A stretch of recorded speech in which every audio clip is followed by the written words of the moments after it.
Hello বন্ধুরা, কেমন আছেন সবাই? আশা করি ভালো আছেন। আচ্ছা, যে বিষয়টি জানার জন্য ভিডিওটিতে ক্লিক করেছেন, চলুন বিষয়টি জেনে নেওয়া যাক। বিষয়টি হচ্ছে কলা সোজা হয় না কেন, এর পিছনের কারণ কি? সবকিছুর পিছনে কোনো না কোনো কারণ থাকে, আর তাই কলার বাঁকা হওয়ার পিছনেও একটি বৈজ্ঞানিক কারণ আছে, যা আমরা জানবো এই ভিডিওটির মাধ্যমে। তো চলুন জেনে নেওয়া যাক। দেখুন, শুরুতে গাছে যখন কলার ফুল আসে অর্থাৎ মোচা ধরে, তখন মোচার পাপড়ির নিচে সারি সারি ছোট্ট কলা গজাতে শুরু করে। প্রতিটি পাতার নিচে একগুচ্ছ করে কলা থাকে। প্রথমে কলা মাটির দিকে চলে যায়, কয়েকদিন পরে কলাগুলি বড় হওয়ার সময় ধীরে ধীরে বেঁকতে থাকে।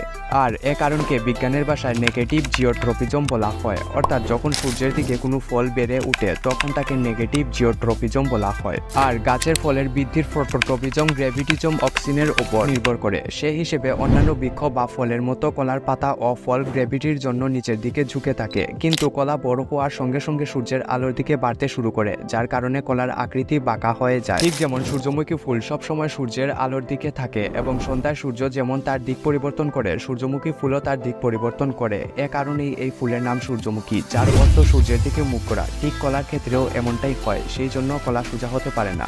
বিয়ার সারা পৃথিবী জুড়ে পানাসক্তের প্রিয় পানির অন্যতম। আজ থেকে নয়, বিয়ারের প্রচলন শুরু হয় হাজার বছর আগ থেকে। এর উপাদান বদলেছে, নানান কোম্পানি এসেছে, তবে একটা জিনিস কখনোই বদলায়নি। আপনিও নিশ্চয়ই খেয়াল করে দেখেছেন, বিয়ারের বোতল সর্বদাই সবুজ অথবা বাদামি রঙের হয়ে থাকে। কিন্তু কেন এই দুটি ছাড়া অন্য রঙের বোতল ব্যবহার করা হয় না? আসুন আজকে আপনাদের জানাই এর পিছনে থাকা আসল রহস্য।